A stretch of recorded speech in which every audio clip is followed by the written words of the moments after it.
오늘 갈라디아서 5장 16절부터 18절까지 말씀을 중심으로 신앙의 TPO 이런 제목으로 같이 은혜를 나누기를 원합니다.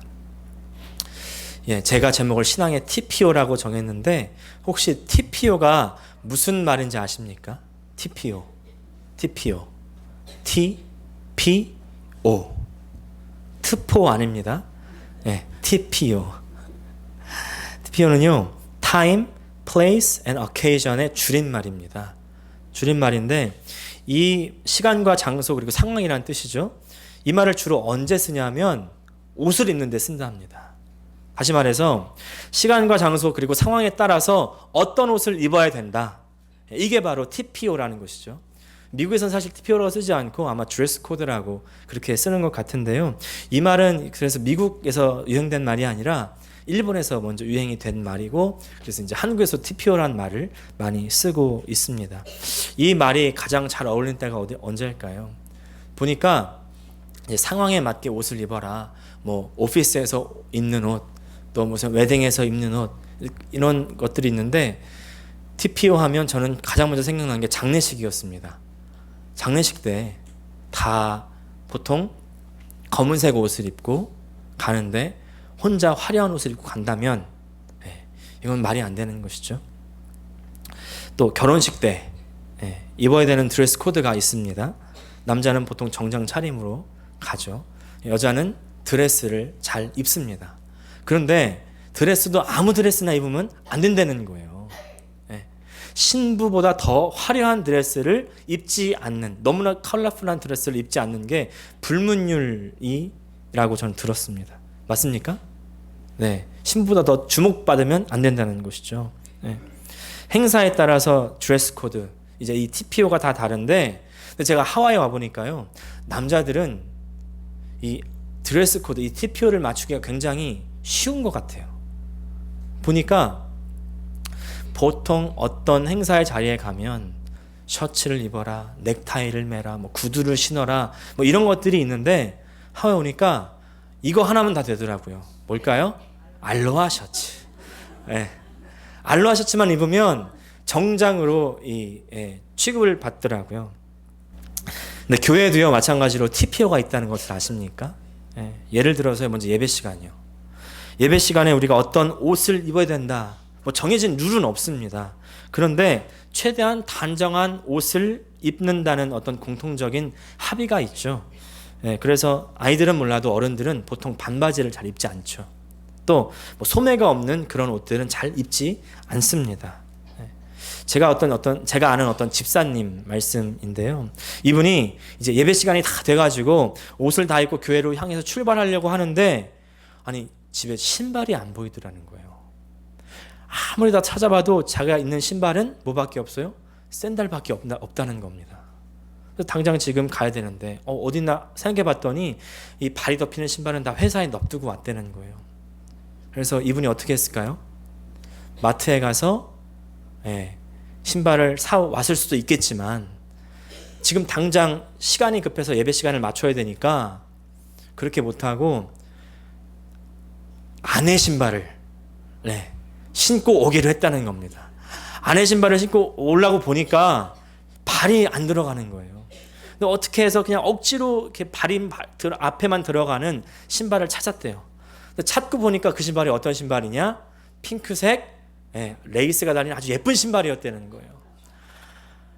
그래도 어떡합니까? 당장 교회 예배는 드려야 되겠고 아내 신발을 신고서 조용히 이게 와가지고 뒤에 가만히 앉았다가 쥐도새도 모르게 끝나자마자 슬쩍 나가셨다는 거예요. 어떻게 지금 옆 사람 신발 한번 보세요. 어떻게 예쁜 신발 신고 오셨나? 어떤 신발 신고 오셨나? 무슨 말입니까? 예배를 드릴 때도요 어떤 복장을 갖춰야 되겠다는 그런 암묵적인 룰이 있다는 건 아니겠습니까? 사랑하는 여러분, 근데 우리가 살다 보면 복장을 다 갖춰 입지 못할 수 있어요. 그런 일이 꼭 생길 수 있습니다. 근데 그럴 때 절대 걱정하지 마시고 예배에 참석하시기를 바랍니다.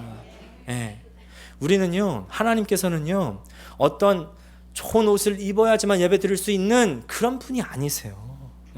겉으로 드러난 복장보다 신발보다 더 중요한 것이 있는데 그것은 바로 우리의 마음의 TPO, 우리 영혼의 TPO 아니겠습니까?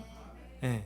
어떤 의미입니까? 아무리 복장은 잘 갖춰 입고 정장에 막 넥타이를 이렇게 막 졸라매고 가죽 구두를 신어도 화려하고 비싼 명품 옷을 입어도 우리 마음이 하나님을 만날 마음의 준비가 되지 않았다면, 몸은 여기 와 앉아 있어도 마음이 저 콩밭에 가 있다면 그 예배는 아무 소용없는 것 아니겠습니까?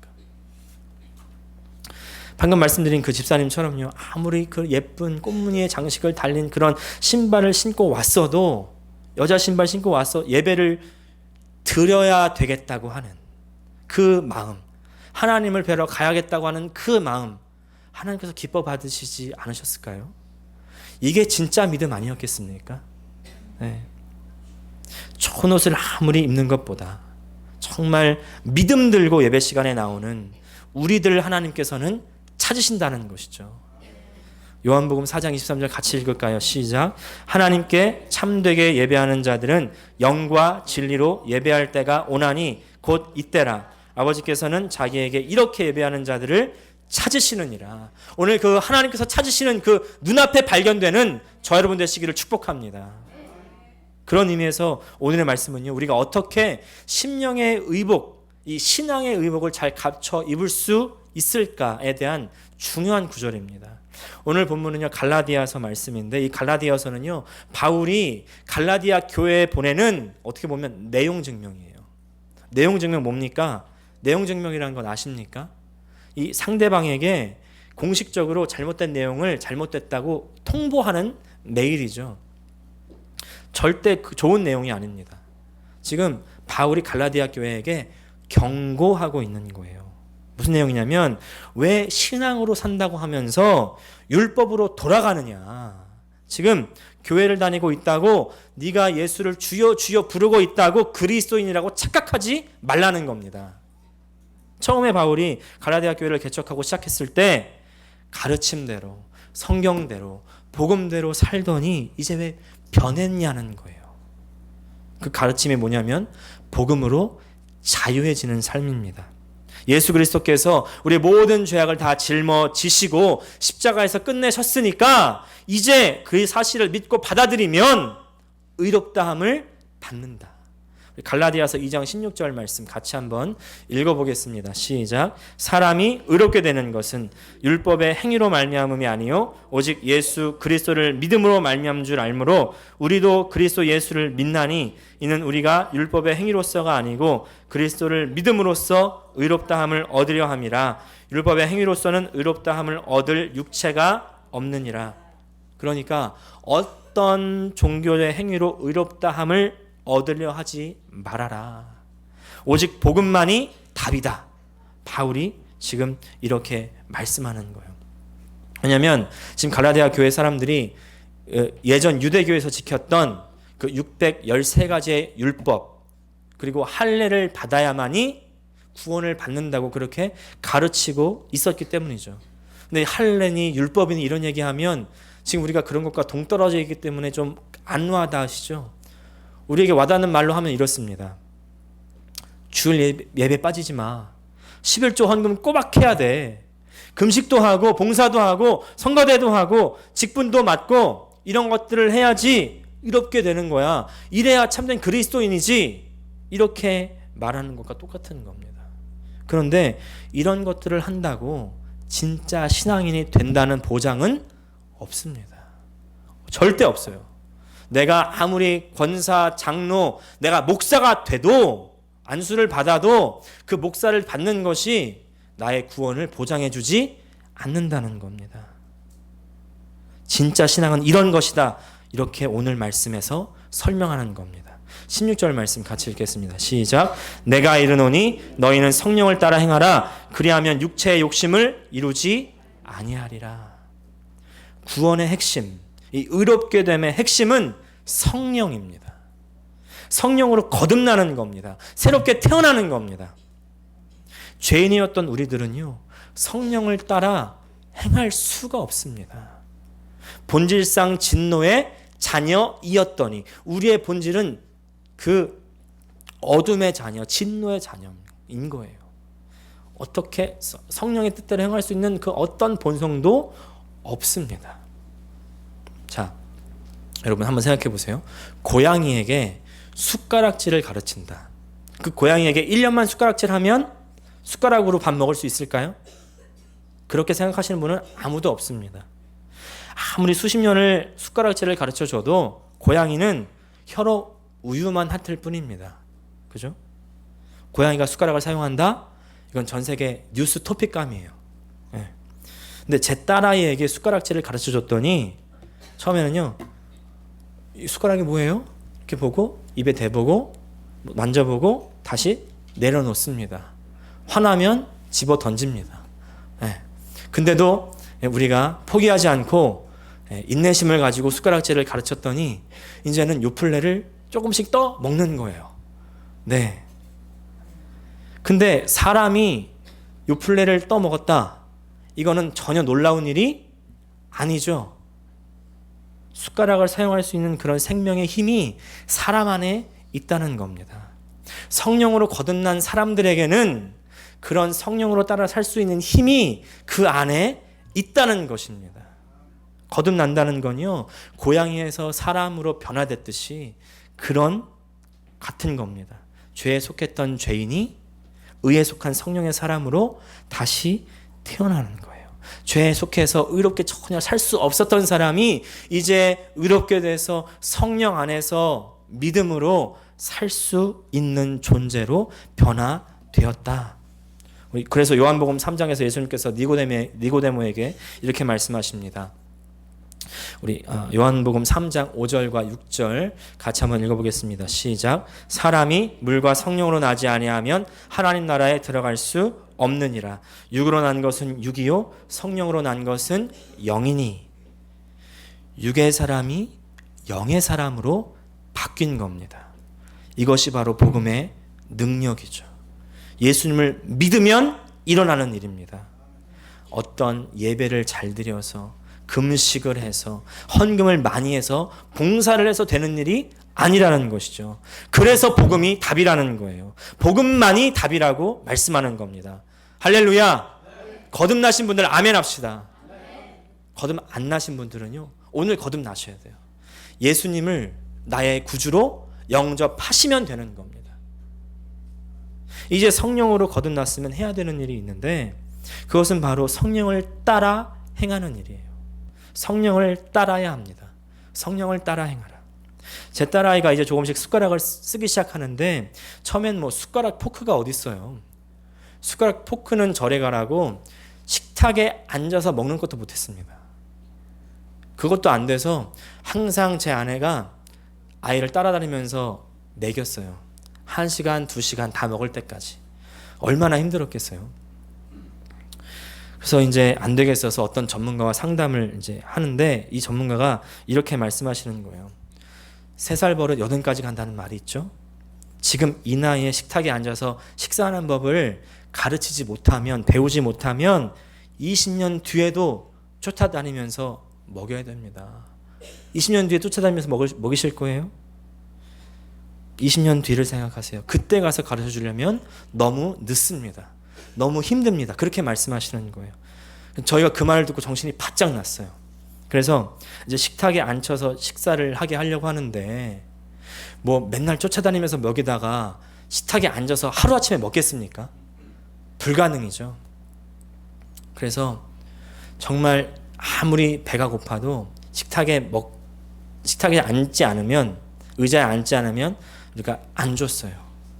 배고픈 것이 보이는데도 안 주고 꾹 참았습니다. 괴로운 그 마음에 이 생각하면서 참았어요. 20년 뒤에 얘를 쫓아다니면서 먹을 생각하니까 못 주겠는 거예요. 며칠 동안 그렇게 했을까요? 3일 동안. 참 제 딸도 고집이 보통이 아니죠. 3일 동안 아무것도 안 먹은 거예요. 3일이 지나니까 그제서야 아이가 식탁에 올라와서 의자에 앉아서 먹기 시작하더라고요. 여러분, 성령을 따라 사는 것도 마찬가지입니다. 성령을 따라서 성령에 의해서 성령으로 사는 것이 무엇인지 처음에는 잘 몰라요. 어렵습니다. 살기가 힘들어요. 힘듭니다. 그렇지만 그렇게 살기 힘들다고 해서 그냥 먹여주기만 하면, 그것을 받아 먹기만 하면 20년 뒤에도 똑같이 누가 먹여줘야만 할 수 있는 생활을 나는 할 수밖에 없는 겁니다. 여러분, 내가 구원받고 나서 이제 시간이 어느 정도 흘렀는데 어느 정도 내가 신앙인으로서 자라지 못했다면, 성장하지 못했다면, 내가 혼자 밥을 스스로 먹을 수 없다면 뭔가 이상한 겁니다. 정상이 아닌 겁니다. 어떻게 해야 돼요? 훈련해야죠. 성령을 따라 사는 것을 훈련해야 되는 거예요. 훈련해야 된다. 아직 제 딸아이가 이제 숟가락을 쓰기 시작하는데 포크는 아직 못 쓰거든요. 포크는 딱 집어주면 포크로 음식을 딱 찍습니다. 찍고 딱 봐요. 손으로 딱 뽑아서 손가락으로 먹습니다. 지금은 그렇지만 나중에 계속 훈련하다 보면 젓가락들도 잘할 줄 믿습니다. 네. 성령으로 사는 것이 똑같다는 것을 기억하시기를 바랍니다. 나는 내가 좋은 엄마인 줄 알았습니다라는 책이 있습니다. 인문 심리 교육 그쪽에서 전 세계적으로 30년 넘게 이제 베스트셀러인 책인데요. 저자인 앤젤린 밀러는 이 책에서 자신이 누구보다 좋은 엄마가 될 수 있을 거라고 믿었다고 하는데 이렇게 고백합니다. 들어가 보시기 바랍니다. 나는 초등학교 교사였고 가족관계학 상담 심리학을 전공했다. 누구보다 가족을 사랑했고 가족을 위해 온 인생을 헌신했다. 우리 가족은 행복해야 했다. 정신적으로나 신체적으로나 건강해야 했고 사회적으로도 성공해야 했다. 그러나 삶은 생각대로 흘러가지 않았다. 잘생기고 똑똑한 둘째 아들, 20살이 될 때까지 나의 자부심이었던 그 아들이 어느 날 이상 행동을 보이기 시작했다. 병적인 피해망상에 시달렸고 사회생활이 불가능했다. 밤이 되면 화장실에 들어가 문을 잠그고 화장실 바닥에서 잠을 잤다. 사실 어린 시절부터 정서적인 문제가 있었지만 나는 두 눈을 감은 채 손이 많이 가는 아이라고 생각하며 모든 것을 대신해 주었다.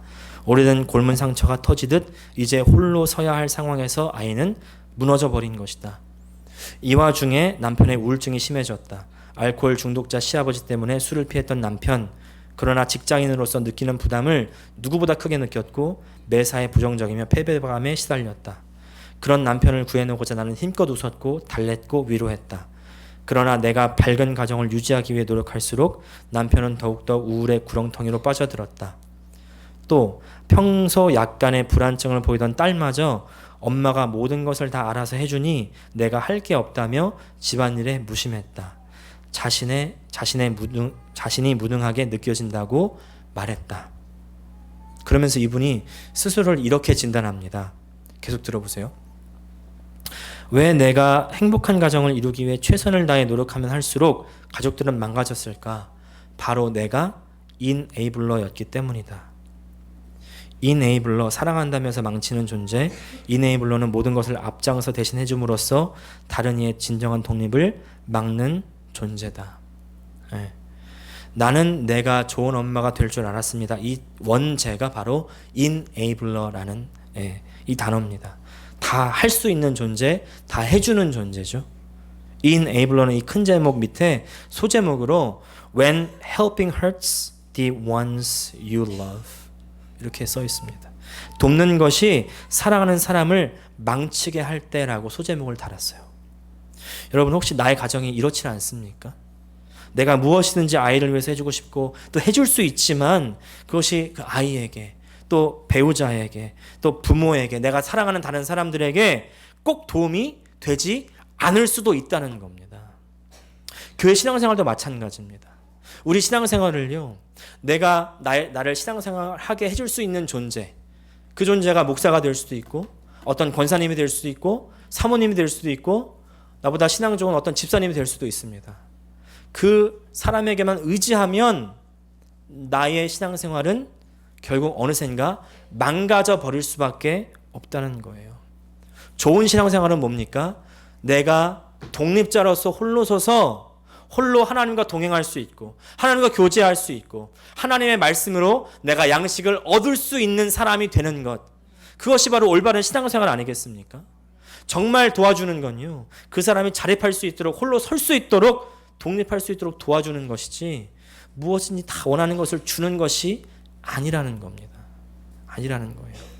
하나님께서는요, 전지전능, all powerful, all possible, all knowing, almighty God, 모든 것을 하실 수 있는 힘이 있으신 분이시지만, 그래서 우리의 모든 상황을 아시고 우리의 모든 존재를 해결해 주실 수 있으시지만, 그러나 우리의 삶을 보세요.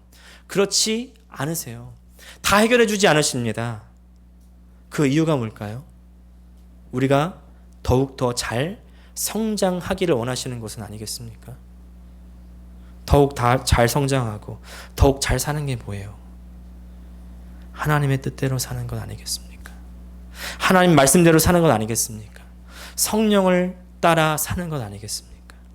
하나님께서 우리의 삶을 시작해 주셨고, 이제 하나님께서 우리의 모든 삶을 다 마무리해 주실 텐데, 그때 하나님 말씀대로 살아서 하나님께서 선하게 마감하실 때 우리도 동참해야 되지 않겠습니까?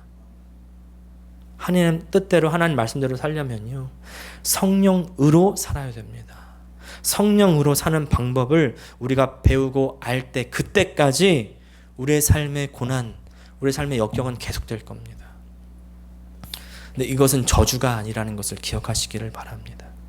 오히려 축복이라는 거예요. 많은 분들이 말씀하시죠. 고난은 가면을 쓰고 찾아오는 축복입니다.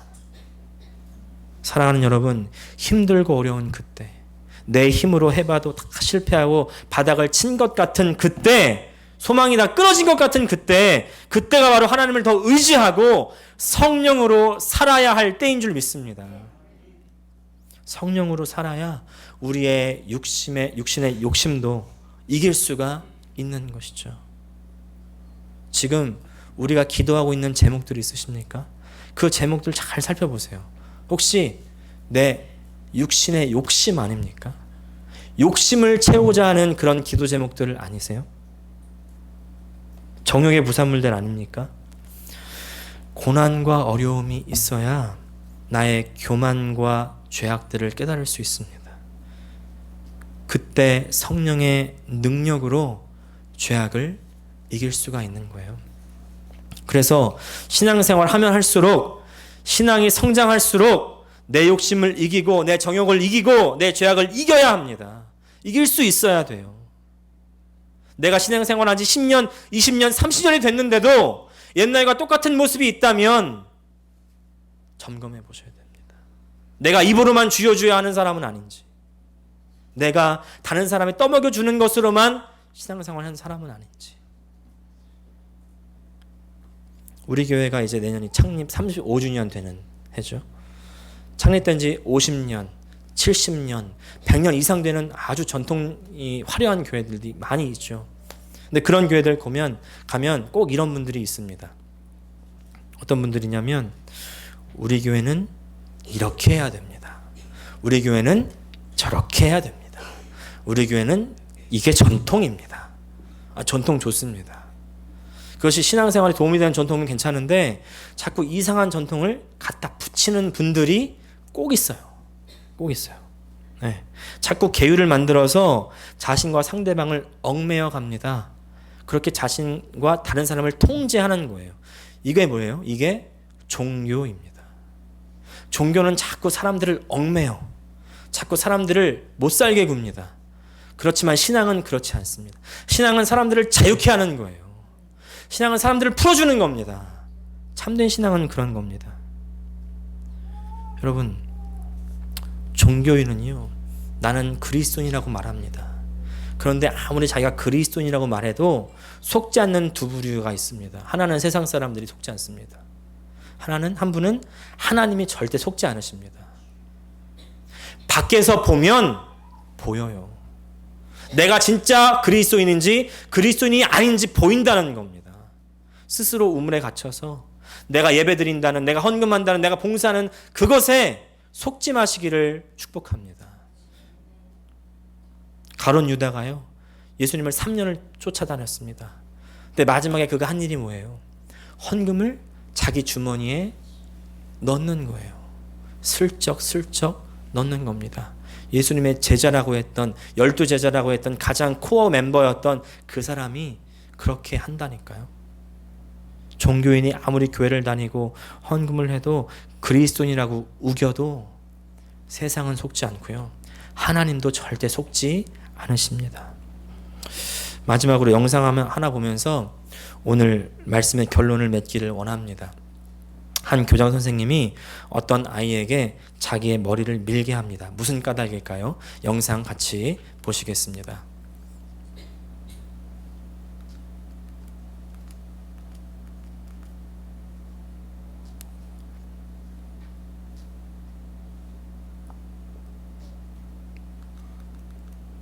네, 영상 한번 거기서 한번 틀어져 보시죠. 방금 플레이 버튼 나온 것 같은데.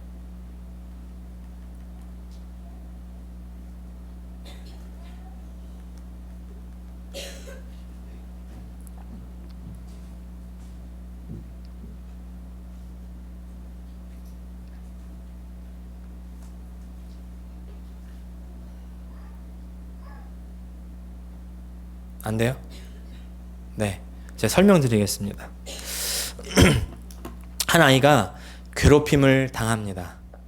예, 괴롭힘을 당하고 있는데 알고 보니까 갑자기 머리를 이제 밀어버린 거예요. 쉐이브를 다 했습니다. 갑자기 쉐이브한 그 머리를 가지고 이제 놀림감을 삼은 거예요.